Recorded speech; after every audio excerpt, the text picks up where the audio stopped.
Sean Strickland versus Dricus Duplessis versus Sean Strickland, number 2, UFC 312. My bad, I was late on the prediction video, but frankly, I did not even want to do a prediction video and waste my time because I'm only really going to be predicting 3 fights on the card because straight up, this card is trash. No one wants Justin Tafa, bro. His times are past. No one wants Justin Tafa. The feature fight, the 3rd fight down on the card. No one wants that. Jimmy Crute versus Rodolfo Bellator. I've heard of these guys, but they suck. And no one cares about them. No one knows who they are. Jake Matthews versus Francisco Prado. I've heard of these guys too, but they suck. No one cares about them. These guys are early prelim guys, and they are somehow on the main card of an Australian card. Oh, I wonder why Justin Toff is on the main card of an Australian card. He's a fat Samoan. No one cares about them anymore. He's a fat Samoan. All he does is swing. There's probably going to be a knockout in this fight. I don't care, though. The 3 fights that we are really interested in on this card are Colby Thickness versus Alexander Topuria. Let's predict this one real quick. I don't know much about Colby Thickness, but I do know he's undefeated. You can see right there. He's a training partner of Volkanovski. I think one of his main training partners, actually. Volk is going to be in his corner this fight. And Colby Thickness, I looked at his record. He does have better wins than Alexander Topuria. Now, he's been through some brawls. He's been through some adversity. Now, let's talk about Alexander Topuria, the older brother, I believe, of Ilia Topuria. You guys all know him. A wrestler, a grappler, mostly submission wins, I think, on his record. He has one loss from about 7 years ago or something, or a long time ago, where he lost to someone who was way heavier than him, who was roided up. He took a 6-year break, came back, went 3-0. Now he's 5-1. He's very good. He fights like his brother Ilya. He fights like his little brother. He is a good grappler, good wrestler, good everywhere, really. And he has that tight, compact boxing style. Very good. Colby Thickness? Thickness? I don't know how to pronounce his last name. Thickness, I think. Bro, change your last name, bro. Why is your name Thickness? Pause. This could be an upset. I think people are going to go with Topuria here, but Colby Thickness could get this. He's very good. And Alexander Topuria is kind of a can crusher. Everyone he's beat is terrible. Colby Thickness, he's beat some good people who weren't terrible, So, Colby Thickness definitely has the experience, but I just don't think he's as good as Alexander Topuria. This is a bantamweight belt at 135. Topuria looks like a big guy. I thought he was a lightweight, but he's actually a bantamweight, which is pretty crazy. I think he's gonna outdo Colby Thickness, mostly in the grappling and in the clinch. I could see him getting a submission on Colby, probably round 1, round 2, or he wins the decision. If it goes later, Colby will probably do better. I think his stamina is definitely better, or probably better. I don't think definitely. But I'm just going Topuria here. He has the bloodline behind him. He's the older brother of Ilia Topuria, so that already makes him, that's something you have to take into account. I'm just going to say straight up. Yeah, Alexander Topuria, I'm going to go probably by round 1 or 2 submission. Or knockout, I don't know. I think he has good hands too. And I'm really, really curious how good Alexander Topuria is. I think he's 30 years old. I think he is. I don't know. Let's look at the grappling. Oh, yeah, they don't have their grappling stats. I think he's around 30, 31, 32. No, he's 31, 30. Good, though. I think he's going to win. I think this is going to be a breakout performance.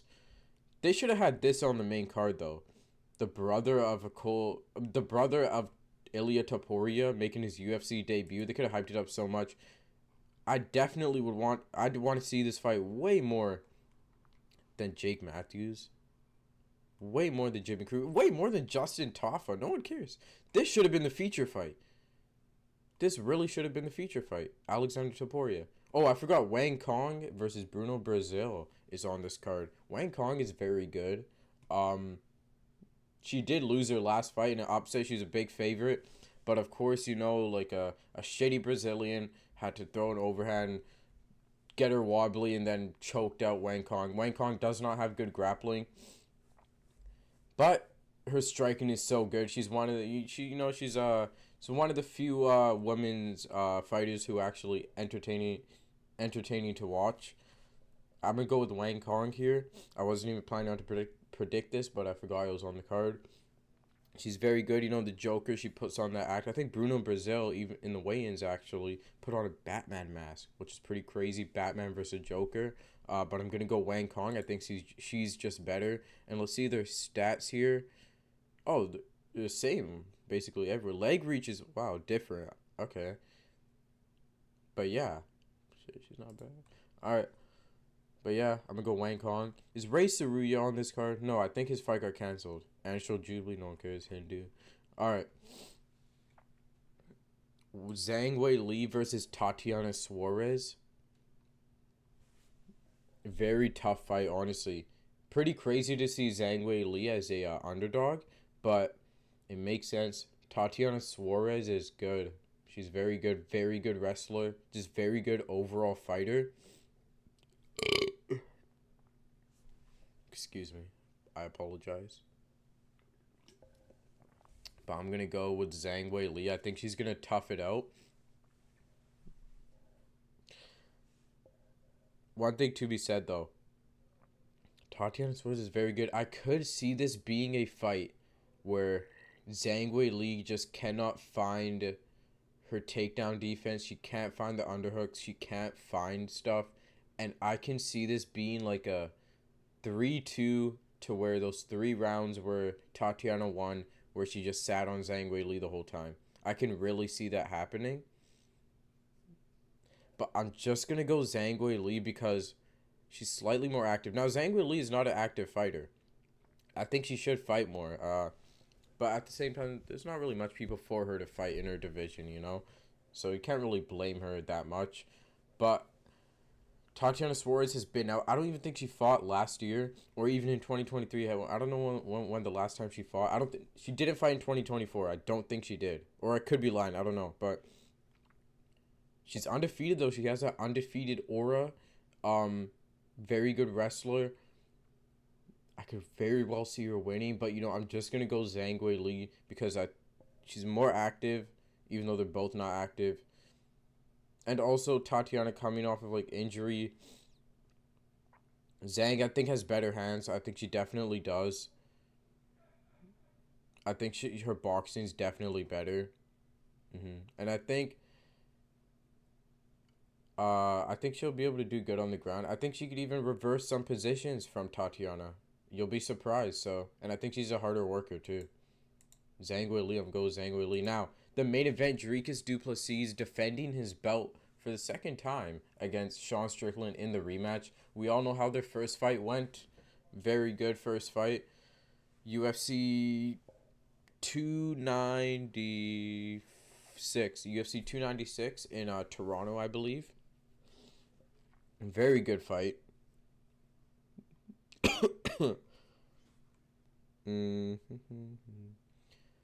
Very tough fight to call. They're similar and reach is similar and everything. We saw how the first fight went.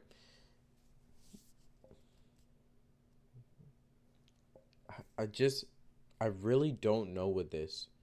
It's weird because Sean Strickland is very good. The only people he's lost to are the highest level of people, He lost to Alex Pereira. That was his last loss. Sorry, he lost to Dricus, very high level. Obviously, he's a champion. He lost to Alex Pereira. He lost to Kamaru Usman. He lost to Jared Cannonier in a fight that could have actually went to Sean Strickland's way. And 2 other losses, which I don't know are from. Maybe off the regional scene. I don't know. Dricus, Very good. Undefeated in the UFC. Just came off of beating Israel Adesanya by submission. But was also getting touched in that fight, man. He was getting touched in that fight. Pause. Hmm. Now, is Dricus' wrestling going to be a factor in this? Obviously, it is. It was a factor in the first fight, but it wasn't a factor like people expected, and he didn't do anything with his wrestling in the first fight and had, I don't even think, 2 minutes the whole fight of control time with the amount of takedowns he got. I don't think Dricus is going to be able to be offensive with his takedowns. I don't see him getting submission. Sean Strickland has very good grappling. Very good grappling. And people, it's very underrated, you know. Uh, I would really want to see Sean Strickland go offensive with his wrestling, but I know he's not. Even though, as a game plan, you put Dricus on the back foot with his wrestling. Robert Whitaker did it. Darren Till, I think, did it too. Sean Strickland can definitely do it, but he's not. I would really love to see if he said, "Hey, I'm gonna try out a new thing." Maybe he is, but he's more stand and bang for you guys, go to war type guy, you know. Uh, I don't know. I would say different, but I really don't know this fight. Honestly, I'm gonna go with the upset here. I think most people think Dricus is gonna get it. And in my mind, I think Dricus is gonna get it. I think it's gonna go exactly like the first fight. Literally exactly like the first fight. I think it's exactly like the first fight. I don't see much things changing. But I'm just gonna go with Sean Strickland. I think he's one of those guys who's just found his prime a little later in their career. Or actually, he's still young. I don't even think he's 33 yet. He's found his prime, and he's improving at a very good rate. A very good rate. And I can see him really piecing up Dricus here. I'm gonna go for 3-2 Sean Strickland, man. I think Sean Strickland is gonna win by a decision, probably a split decision too. I think he's just gonna get the more damage on Dricus. I believe he's gonna win the first round like he did the last fight. Win the second round. Now the last fight just came up to the second round. Everyone knows Sean Strickland won the fifth and first round. It's the second round that could go either way, but they gave it to Dricus, and I see why they gave it to Dricus. But I think Sean Strickland's. I think he's gonna win the first and second round and probably win the fifth. Exactly like the first fight, except make the rounds more prominent, make them more dominant. Rhyme there, vocab. And I think Sean Strickland's just barely gonna be able to tough it out, and I think he's barely gonna be able to beat Dricus with a very close split decision. Guys, those are my predictions for UFC 312, shittiest card of the year, even though the year just started. Shittiest card of the last 2 years. Very bad card. Do better. No one cares about Australia. Also, stop going to Australia. No one cares about them, honestly. This card should have been in the States. Even though Sean Strickland. Now, also one thing to be accounted for, I forgot to even mention, is the crowd does affect the judges. And we got to take into account Sean Strickland is a big what's the word favorite, or he's a big seller, or what's the word, he has a lot of fans in Australia. Dricus was getting booed at the press conference. He won Australia over. Everyone in Australia loves Sean Strickland. And I do think that the crowd will influence the judges a little bit. The crowd influences everyone, whether you think you're influenced by the crowd or not, you are influenced by the crowd. So I think they're gonna react to Sean's punches more, which I think will just affect the the overall scorecard, which I think Sean will get in a split decision, 3-2, very similar to the first fight, but I think he'll just make the rounds just a little more dominant. He comes up with very good game plans too. The Adesanya game plan, that Costa game plan, even the Dricus game plan was very good. He game plans very well. Now Dricus does too, and his wrestling, I could see it getting better, but I don't see it being good enough to hold down Sean Strickland. And if Sean Strickland, I pray, I really want this to happen. I do want Sean Strickland to go offensive with his wrestling. If he goes offensive with his wrestling, I 100% believe he can do very good against Dricus. I believe this might be the hottest take ever. Sean Strickland's offensive wrestling in this fight would be more effective than Dricus's offensive wrestling in this fight. I'm just going to say I do believe Sean Strickland could do that. And I don't think Dricus's takedown defense is as good as people think. I think if Robert Whittaker can take Dricus down, I think Sean Strickland can. Now, even though Robert Whittaker is probably a better straight-up wrestler than Sean, but whatever. Guys, these are my predictions for his terrible card. Justin Taffa, leave the card. Jimmy Crute, leave the card. Jake Matthews, leave the card. Put Wang Kong versus Bruno Brazil on the main card. Put Colby Thickenese and Alexander Topuria on the main card. And yeah, and just have like one fight out. No one cares about this fat Samoan, even though it's probably going to be a viral knockout in this fight. Guys, make sure to like, subscribe, and comment whatever you want. Comment what videos I should do next. And yeah, sorry for the late upload. I'm doing this literal like 12 hours before the fight or 24 hours before the fight, but I don't care. Peace out.